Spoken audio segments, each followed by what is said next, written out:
4 দিনের অচল অবস্থার পর পণ্য পরিবহন শুরু। চট্টগ্রাম বন্দরে আমদানি রপ্তানি কার্যক্রমে ব্যবসায়ীদের মাঝে স্বস্তি, ক্ষতি কাটিয়ে ওঠার আশা।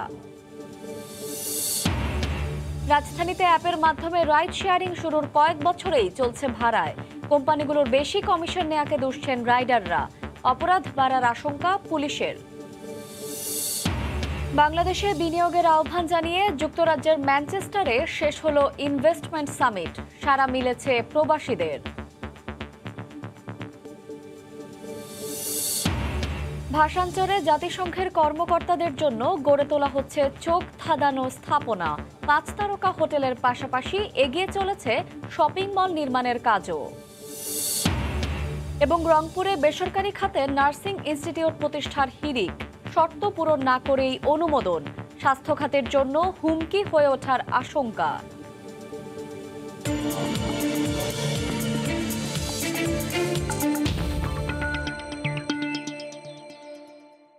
দেখছিলেন শিরোনাম। আমন্ত্রণ জানাচ্ছি দেশ ও দেশের বাইরের অর্থ বাণিজ্যের নানা খবর নিয়ে আমাদের নিয়মিত আয়োজন এ সময়ের বাণিজ্যে।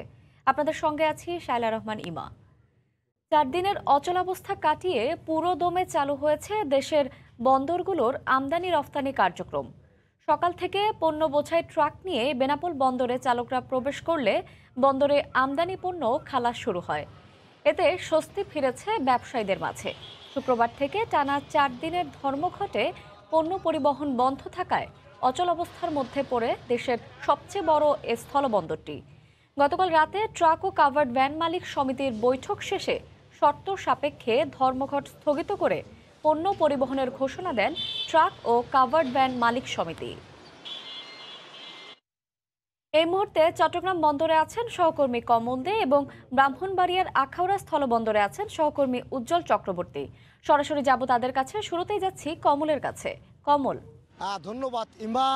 3 দিনের অচল অবস্থার পর দেশের প্রধানতম সমুদ্র বন্দর চট্টগ্রাম বন্দর আজ সকালের পাড়া থেকে পুরোদমে সচল হয়েছে।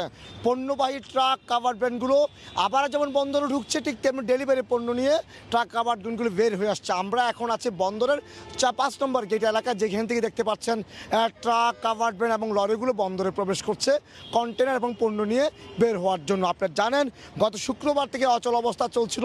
আমদানি রপ্তানি বাণিজ্য চরমভাবে ধস নেমে আসছিল, কারণ জাহাজগুলো দিনের পর দিন অপেক্ষা করতে হচ্ছে। এমনকি বেশ কটি জাহাজ পণ্য না নিয়ে চলে গেছে বা চট্টগ্রাম বন্দর ছেড়ে গেছে। এটা কিন্তু অর্থনীতির ব্যাপক ক্ষতি গেছে। ব্যবসায়ীরা বলছেন, যেমন চেম্বারের সভাপতি মাহবুব আলম বলেছেন, বারবার দেশের অর্থনীতিকে সচল রাখতে গেলে বন্দরকে সচল রাখতে হবে। আপনার একটি বিষয় বলি, গত 1.5 বছর করোনা সংক্রমণ, কঠোর লকডাউন, তারপরে কিন্তু চট্টগ্রাম বন্দর একদিনের জন্য বন্ধ ছিল না, 1 মিনিটের জন্য বন্ধ ছিল না। কারণ দেশের অর্থনীতিকে সচল রাখতে গেলে বন্দরকে সচল রাখতে হবে। এবং এই দেশের আমদানি রপ্তানি বাণিজ্য 92% সম্পূর্ণ হয় এই বন্দর দিয়ে, যে কারণে বন্দরকে সচল রাখতে হচ্ছে। কিন্তু গত 1 মাসের ব্যবধানে তা 2 দফায় প্রায় 5 দিনের বেশি কিন্তু বন্দর বন্ধ ছিল, যে কারণে অর্থনীতিতে ব্যাপক প্রভাব পড়তে শুরু করেছে। আমদানি বা রপ্তানি বাণিজ্য ধস নামতে শুরু করেছে। বিশেষ করে বন্দরে যেমন ট্রাক কন্টেনার এবং জাহাজ জটের সংখ্যা সৃষ্টি হয়েছিল, কিন্তু অফডকও কিন্তু কন্টেনার জট সৃষ্টি হয়ে গেছিল। আমরা জানি আজকে চট্টগ্রাম বন্দর এবং বন্দরে বহির্নোঙরে 85টি জাহাজ অবস্থান করছে। এর মাঝে বহির্নোঙরে 66টি জাহাজে পণ্য খালাস শুরু হয়েছে। এবং চট্টগ্রাম বন্দর যে প্রধান জেটি রয়েছে, সেই প্রধান জেটিতে রয়েছে 14টি জাহাজ। সেই 14টি জাহাজ তো কিন্তু পণ্য খালাস চলছে, বিশেষ করে কন্টেনার খালাস চলছে, আমরা দেখেছি। এবং আরেকটি বিষয়, চট্টগ্রাম বন্দরে কিন্তু আজকে কন্টেনারবাহী 19টি জাহাজ বন্দরে অপেক্ষায় রয়েছে, প্রবেশের অপেক্ষা রয়েছে।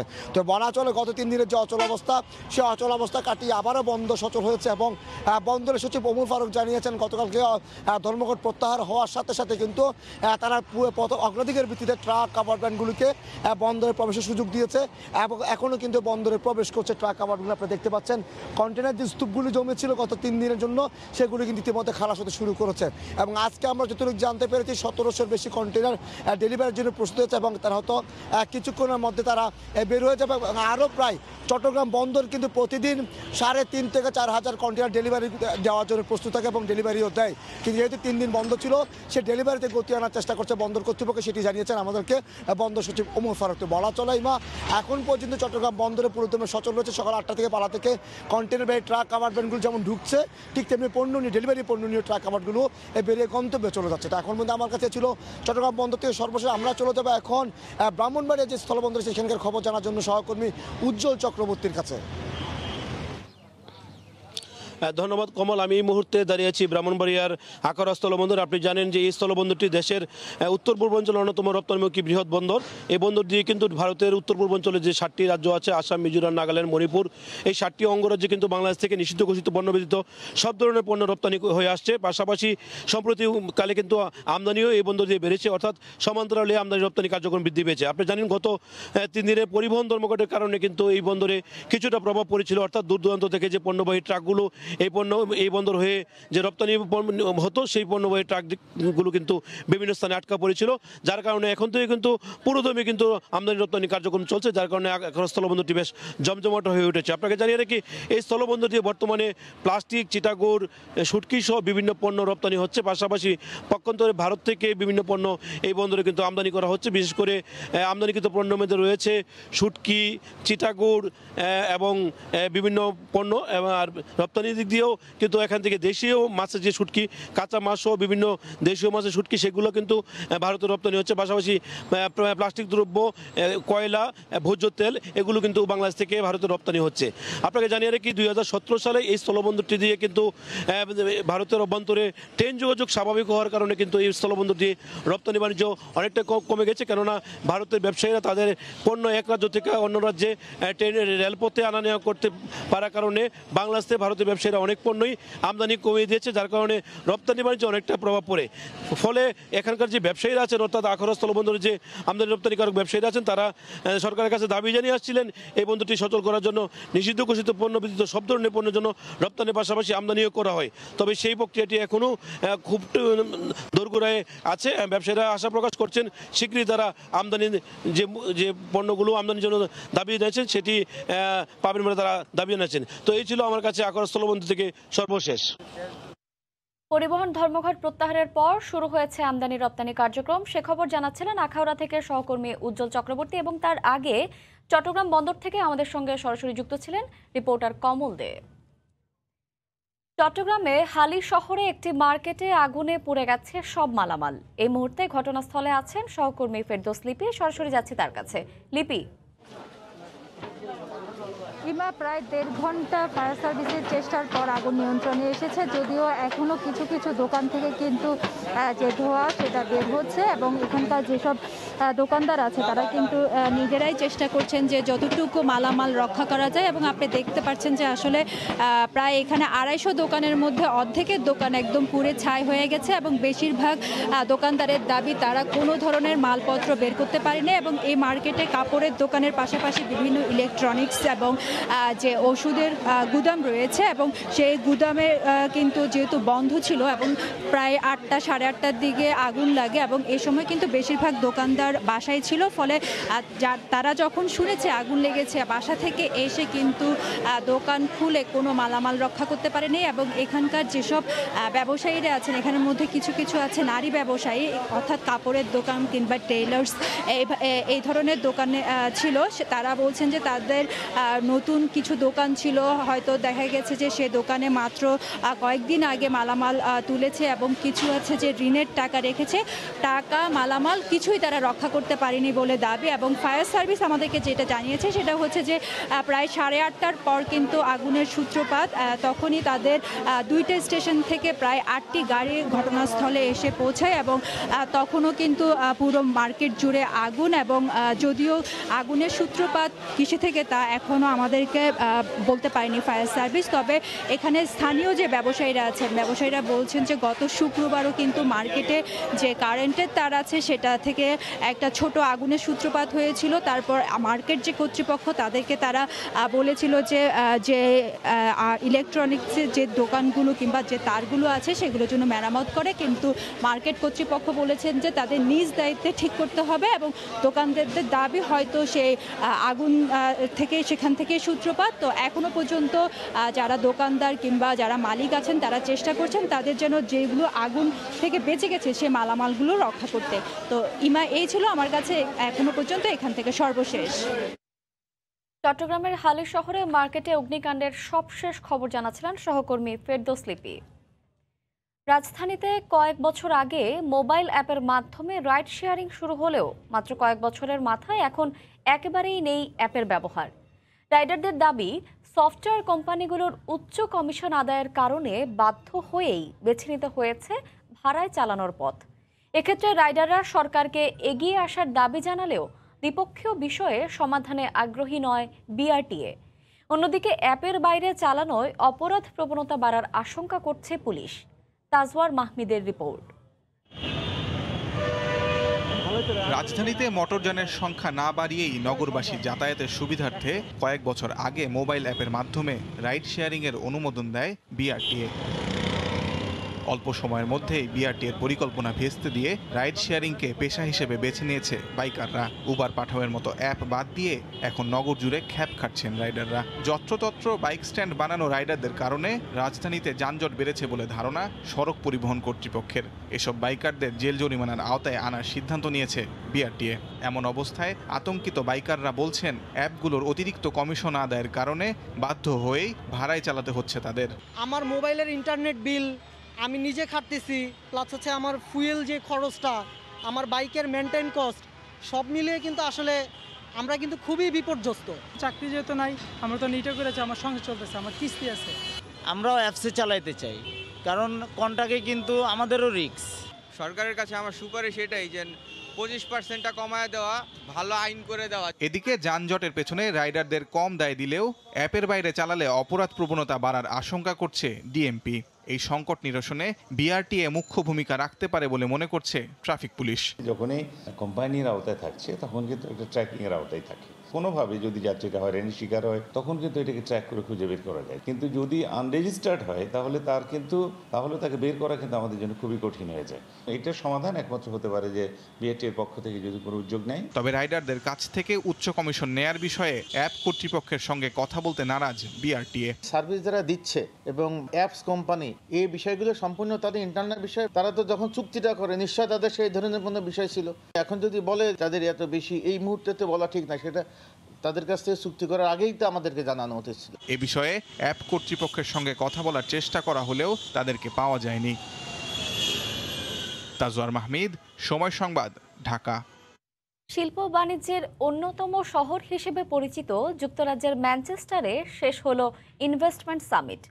সামিটে বাংলাদেশে বিনিয়োগ করার আহ্বান জানিয়েছেন বাংলাদেশ সরকারের উচ্চ পর্যায়ের প্রতিনিধি দল।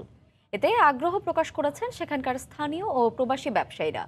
ম্যানচেস্টার ঘুরে এসে শোয়েব কবিরকে সঙ্গে নিয়ে সানবির রুপলের রিপোর্ট। 3,12,000 কোটি ডলারের অর্থনীতি নিয়ে বিশ্বের ষষ্ঠ বৃহত্তর অর্থনীতির দেশ যুক্তরাজ্যে অনুষ্ঠিত হল ইনভেস্টমেন্ট সামিট, যেখানে সরকারের উচ্চ পর্যায়ে প্রতিনিধি দল বাংলাদেশের উন্নয়ন চিত্র তুলে ধরে বিনিয়োগ করার আহ্বান জানান। লন্ডনের পর শিল্প বাণিজ্যের শহর ম্যানচেস্টারের প্রবাসী বাংলাদেশি ও স্থানীয় বিনিয়োগকারীরা আগ্রহী বাংলাদেশে বিনিয়োগে। বাংলাদেশ একটি রিজিলিয়েন্ট ইকোনমি আছে, ওখানে ইটি খুব ফাস্ট গ্রো করছে, ওখানে বিজনেস করার অপরচুনিটি আছে। উন্নত দেশের স্বপ্ন, সেই স্বপ্ন পূরণের জন্য আমরা এখন ভ্যালু অ্যাডেড ও হাইটেক টেকনোলজির দিকে যেতে চাই। সে সমস্ত জায়গায় ইনভেস্ট করলে যে আমরা অনেক বেশি সুযোগ সুবিধা দেবো, সেই বিষয়গুলোকে আমরা হাইলাইট করেছি। বাংলাদেশ বিনিয়োগ উন্নয়ন কর্তৃপক্ষ, বিডা ও রাজস্ব বোর্ড সহ অন্যান্য প্রতিষ্ঠানের প্রতিনিধিরা জানালেন বিনিয়োগকারীদের জন্য ওয়ান স্টপ সার্ভিস নিয়ে প্রস্তুত তারা। এখন ওয়ান স্টপ সার্ভিস শুরু হয়ে গেছে এবং বাংলাদেশে 100টা ইকোনমিক জোন হচ্ছে, এবং যেখানে আপনি বিডা আছে, বেজা আছে, সেখান থেকে বসে আপনারা ইভেন আপনি অনলাইনে পর্যন্ত এখান থেকে বসে আপনার কোম্পানি সেট আপ করতে পারেন। প্রধানমন্ত্রীর বেসরকারি শিল্প ও বিনিয়োগ উপদেষ্টা জানান, রোড শো এর মাধ্যমে বাংলাদেশের সম্পর্কে বিশ্বের নেতিবাচক ধারণা পাল্টে যেতে শুরু করেছে। ম্যানচেস্টার কিন্তু এক সময় বলা হয়তো আপনার পৃথিবীর টেক্সটাইল সেন্টার ছিল, বস্ত্রর এখানে সেন্টার ছিল। এটা কিন্তু আস্তে আস্তে শিফট করে এখন আমরা বাংলাদেশ এখন কিন্তু বস্ত্র আমরা এখন সেকেন্ড লার্জেস্ট হয়ে গেছি। দুবাই, যুক্তরাষ্ট্র, সুইজারল্যান্ডের পর 10 লাখ প্রবাসীর আবাস যুক্তরাজ্যের 2 শহরে ইনভেস্টমেন্ট সামিট অনুষ্ঠিত হলো। আগামী বছরে নতুন কোনো দেশে ইনভেস্টমেন্ট সামিটের আয়োজন করতে চায় বিএসইসি। বাংলাদেশের উন্নয়নের চিত্র তুলে ধরে বিনিয়োগের আহ্বান জানিয়ে শেষ হচ্ছে যুক্তরাজ্য ইনভেস্টমেন্ট সামিট। এই সম্মেলনের মাধ্যমে আয়োজকরা বলছেন যে এখনই কোনো ফলাফল না পাওয়া গেলে ভবিষ্যৎ বাংলাদেশের বিনিয়োগের জন্য বীজ বপন করা হলো। সানবির রূপল, সময় সংবাদ, ম্যানচেস্টার, যুক্তরাজ্য। এক সময়ের জনমানবহীন ভাষাঞ্চলে জাতিসংঘের কর্মকর্তাদের জন্য গড়ে তোলা হচ্ছে চোখ ধাঁধানো স্থাপনা। 5 তারকা হোটেলের পাশাপাশি একই মানের আরও 2টি বহুতল ভবন নির্মাণের কাজ এগিয়ে চলেছে। এতে থাকবে আন্তর্জাতিক মানের সুইমিং পুল, জিম এবং টেনিস কোর্ট। ইতোমধ্যে শুরু হয়েছে শপিং মলের কাজও। সাখাওয়াত টিপুর ক্যামেরায় বদলে যাওয়া ভাষাঞ্চলের বিস্তারিত জানাচ্ছেন কমল দে। শপিং মল সাজানো রয়েছে নিত্য ব্যবহার্য নানা জিনিসপত্র, আবার পাশে রয়েছে উন্নত মানের সেলুন এবং লন্ড্রি। বাদ যায়নি রেস্টুরেন্টও।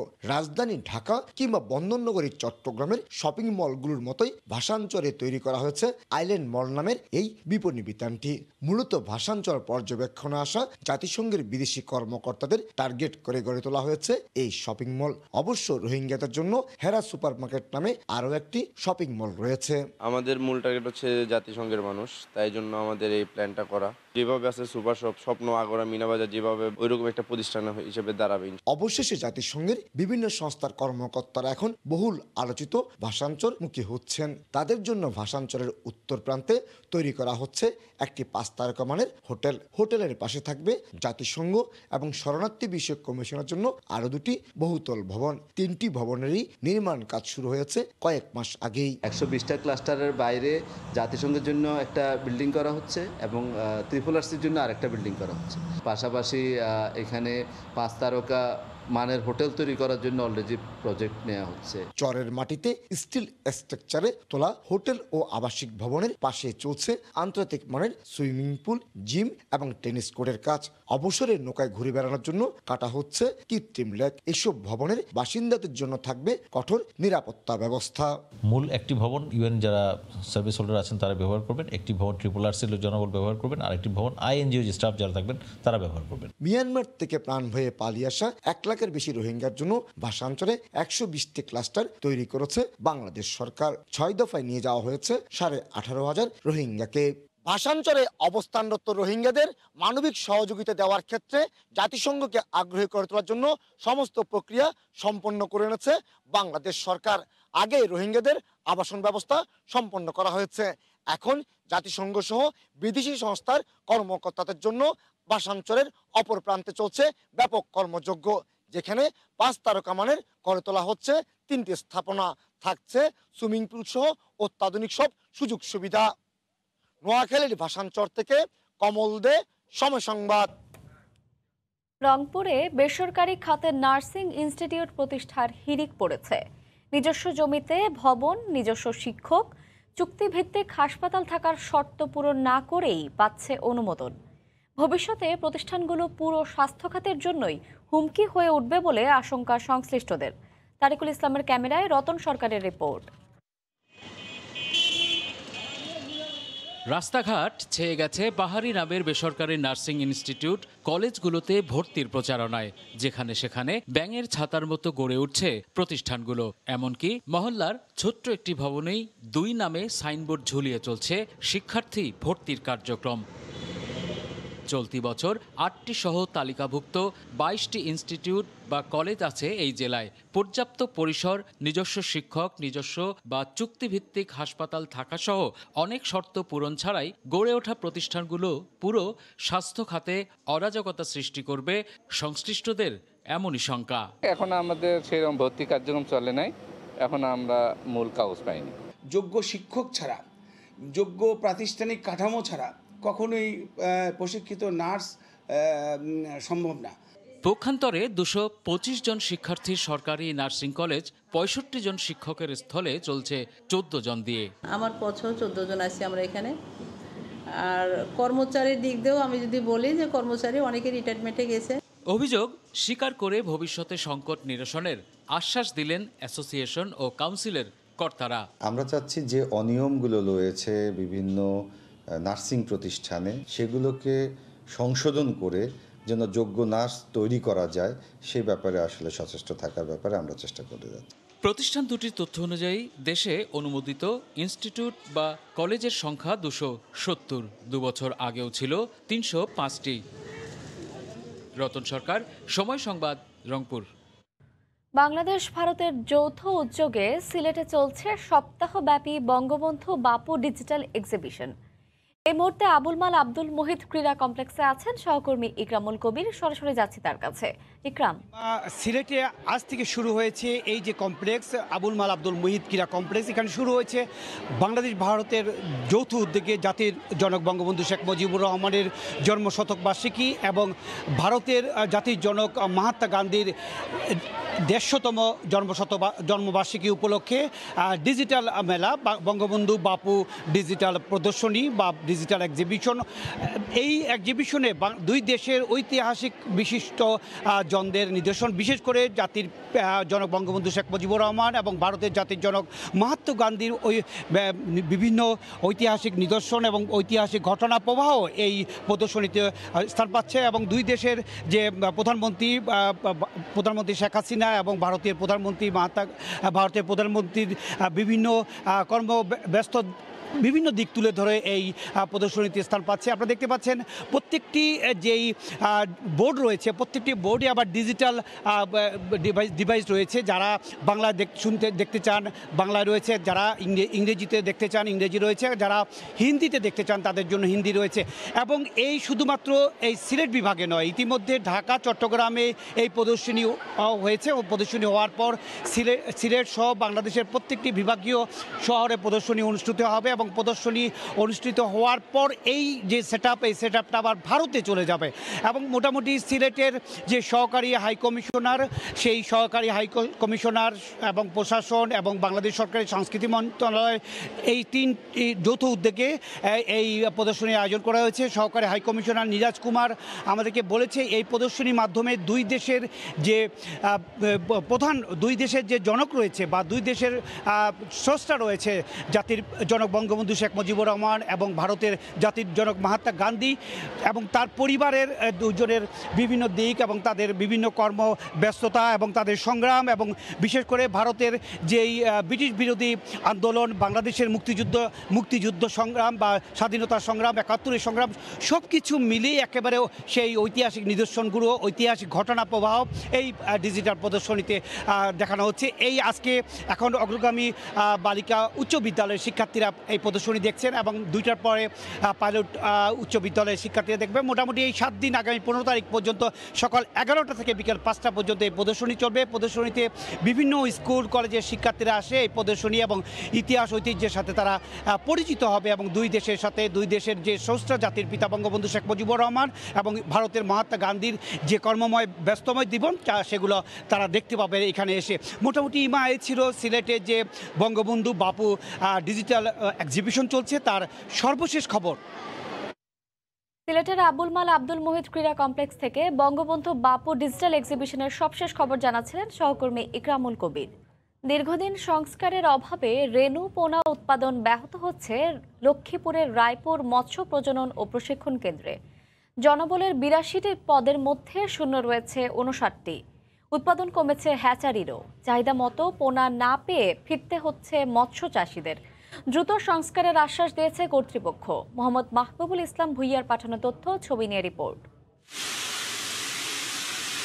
জনবল সংকটে রেণুপোনা উৎপাদন ও বিতরণ কার্যক্রম ব্যাহত হচ্ছে লক্ষ্মীপুরের রায়পুরের মৎস্য প্রজনন ও প্রশিক্ষণ কেন্দ্রে। ৮২টি পদের মধ্যে আছেন মাত্র ২৩ জন। ৩ জন বৈজ্ঞানিক কর্মকর্তা নেই, শূন্য রয়েছে দক্ষ ফিশারম্যান পদও। এছাড়া পানি ও বিদ্যুৎ সহ সংযোগ সড়ক ও অবকাঠামোগত সংস্কার না হওয়ায় কেন্দ্রটিতে রয়েছে নানা সংকট। পাইপলাইন অনেক পুরানা, এগুলো সব জাং ব্যাং ধরি, এগুলো নষ্ট হয়ে গেছে। 8 জনের জায়গায় 4 জনে কাজ করি, খুবই কষ্ট হয়ে যায়। কারেন্টের অনেক সমস্যা হইতেছে, অনেক সময় আমরা শর্ট খাই ওখানে সুইচ দিতে গেলে। দীর্ঘদিন সংস্কার না হয় মৌসুমের বেশিরভাগ সময়ে এখানকার ৭৫টি পুকুরের মধ্যে পানি শূন্য থাকে ২১টি পুকুর। পাড় ভেঙে গেছে ৪০টি পুকুরের। নাব্য সংকট ও তীব্র তাপে মরে যাচ্ছে রেণুপোনা ও ব্রুট মাছ। কমে গেছে হ্যাচারির কার্যক্রমও। চাহিদা অনুযায়ী রেণুপোনা পাচ্ছেন না মৎস্য ব্যবসায়ীরা। ওনারা আগের মতো আসলে রেণু দিতে পারে না আমাদেরকে। এত দূর থেকে আসে যদি রেণু না পাই, আসে যদি ফেরত যায়, তাহলে তো এটা আমাদের জন্য আসলে খুবই দুর্ভাগ্যজনক। সীমিত জনবল দিয়ে চাহিদা মাফিক রেণুপোনা উৎপাদনের চেষ্টা করা হচ্ছে বলে জানান কেন্দ্রের বৈজ্ঞানিক কর্মকর্তা। অধিকাংশ পুকুরই বর্তমানে ভরাট হয়ে গেছে। এই পুকুরগুলো রেনোভেশন কাজ করা দরকার এবং হ্যাচারি বিল্ডিং এর অবস্থা খুবই খারাপ। মৎস্য প্রজনন কেন্দ্রটি আগের অবস্থায় নিতে নানা পদক্ষেপের কথা জানান স্থানীয় সংসদ সদস্য। আধুনিকায়ন করার জন্য আমরা ইতিমধ্যে একটি প্রকল্প প্রণীত হয়েছে, মন্ত্রণালয়ে জমা হয়েছে। লক্ষ্মীপুরে উন্নত জাতের রেণুপোনা উৎপাদন ও মৎস্য চাষীদের প্রশিক্ষণ প্রদানের লক্ষ্যে 1982 সালে যাত্রা শুরু হয় সরকারি এই মৎস্য প্রজনন ও প্রশিক্ষণ কেন্দ্রে। সময় সংবাদ, লক্ষ্মীপুর। সপ্তাহের ব্যবধানে নাটোরে সব ধরনের সবজির দাম কেজিতে কমেছে 15 থেকে 20 টাকা পর্যন্ত। আড়তদারদের দাবি, সরবরাহ অনুযায়ী পাইকার কম থাকায় এ দাম আরও কমবে। আল মামুনের তথ্য, জাহিদুল ইসলাম সুমনের ছবি নিয়ে রিপোর্ট। অক্টোবরের শেষ সপ্তাহ থেকে শুরু হলেও নাটোরের হাটবাজারে চলতি সপ্তাহে বেড়েছে সবজি সরবরাহ। ফুলকপি, বাঁধাকপি, শিম, টমেটো সহ সব ধরনের শীতকালীন সবজিতে বাজার সয়লাব। আবহাওয়া অনুকূলে থাকায় চলতি বছর সবজির উৎপাদন ভালো হয়েছে, এতে দামও কম, কিন্তু তারপরও ভালো লাভ হচ্ছে কৃষকদের। গত সপ্তাহে বেগুন বিক্রি করেছিলাম 45-50 টাকা, এখন একটু আমদানি হচ্ছে, এই হিসাবে 30-35 টাকা বিক্রি হচ্ছে। ফুলকপি 40-45 টাকা কেজি বেচতেছি, তারপরেও যে দাম আছে খুব ভালো। 40 টাকা করে বেচতেছি, বটবটি 50 টাকা কেজি বেচতেছি। আল্লাহ দিলে আমরা লাভবান। কাঁচামাল এখনো যেভাবে বেচা কেনা হচ্ছে 50-55 মোটামুটি ভালোই হচ্ছে। আড়তদারদের মতে সরবরাহের তুলনায় পাইকার কম থাকায় কমেছে সবজির দাম। চলতি সপ্তাহের শেষে এই দামে আরও কমবে। ক্রেতার সমাগমটা কম থাকার কারণে সবজির দামটা অনেক কমে গেছে, যার কারণ এই সপ্তাহের শেষের দিকে সবজির দাম আরও কিছু কমে যেতে পারে। চলতি বছর নাটোরে 5250 হেক্টর জমিতে সবজি চাষের লক্ষ্যমাত্রা নির্ধারণ করেছে স্থানীয় কৃষি বিভাগ, আর প্রতি হেক্টর জমিতে সবজির উৎপাদন হচ্ছে প্রায় 16 মেট্রিক টন। সময় সংবাদ, নাটোর। তৈরি পোশাক খাতের শ্রমিকদের ডিজিটাল মাধ্যমে বেতন বিতরণ ব্যবস্থাকে আরও স্বয়ংক্রিয় ও সাশ্রয়ী করতে নতুনভাবে ডিজিটাল পেরোল সলিউশন নিয়ে এসেছে মোবাইল ব্যাংকিং সেবাদাতা প্রতিষ্ঠান বিকাশ। সম্প্রতি রাজধানীর একটি হোটেলে এই কার্যক্রমের উদ্বোধন করেন বিকাশের প্রধান নির্বাহী কর্মকর্তা কামাল কাদির ও তৈরি পোশাক খাতের বিশ্বখ্যাত বাংলাদেশি প্রতিষ্ঠান ভিএলঅ্যাটাক্সের চেয়ারম্যান ও প্রধান নির্বাহী কর্মকর্তা KM রেজাউল হাসনাত। এ সময় উপস্থিত ছিলেন বিকাশের chief external and corporate affairs officer অবসরপ্রাপ্ত মেজর জেনারেল শেখ মোহাম্মদ মনিরুল ইসলাম, প্রতিষ্ঠানটির chief commercial officer Ali Ahmed সহ বিকাশের ঊর্ধ্বতন কর্মকর্তা ও পোশাক খাতের উদ্যোক্তারা। স্কটল্যান্ডের গ্লাসগোয় বৈশ্বিক জলবায়ু সম্মেলন COP26 শেষ হতে বাকি আর মাত্র কয়েকদিন। আগামী শুক্রবার সম্মেলন শেষ হওয়ার আগেই জলবায়ু পরিবর্তন রোধে কার্যকর উদ্যোগ নেওয়ার বিষয়ে ঐক্যবদ্ধ সিদ্ধান্তের দাবি জানিয়েছে পরিবেশবাদী বিভিন্ন সংগঠন। জলবায়ু পরিবর্তনের ফলে ক্ষতিগ্রস্ত দেশগুলোকে নতুন করে $391 কোটি অর্থ সহায়তার ঘোষণা দিয়েছে যুক্তরাজ্য সরকার। জাতিসংঘের আয়োজনে গ্লাসগোয় চলছে জলবায়ু সম্মেলন COP26। সম্মেলনটি শেষ হবে আগামী শুক্রবার। সময় ফুরিয়ে আসছে দ্রুত, তাই শেষ মুহূর্তে জলবায়ুর বিরূপ পরিবর্তন ঠেকাতে কার্যকর পদক্ষেপ গ্রহণের জোর দাবি পরিবেশবাদী ও সচেতন মহলের। কারণ এর আগেও ধনী দেশগুলো তাদের প্রতিশ্রুতি রক্ষা করেনি। চলমান জলবায়ু সম্মেলনের শুরুর দিকে বিশ্ব নেতারা বন উজাড় ও জীবাশ্ম জ্বালানির ব্যবহার কমিয়ে আনার কথা বললেও তা যথেষ্ট নয় দাবি পরিবেশবাদীদের। তাই সম্মেলন শেষ হওয়ার আগে এসব বিষয় আরও সুনির্দিষ্ট করার দাবি তাদের।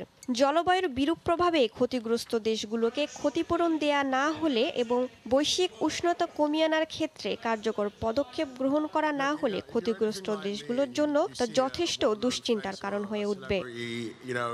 এদিকে সম্মেলনের শেষ সপ্তাহে এসে জলবায়ু পরিবর্তনের কারণে ক্ষতিগ্রস্ত দেশগুলোকে নতুন করে $391 কোটি অর্থ সহায়তার ঘোষণা দিয়েছে যুক্তরাজ্য সরকার। তবে এই অর্থ পর্যাপ্ত নয় বলে মনে করছেন বিশেষজ্ঞরা।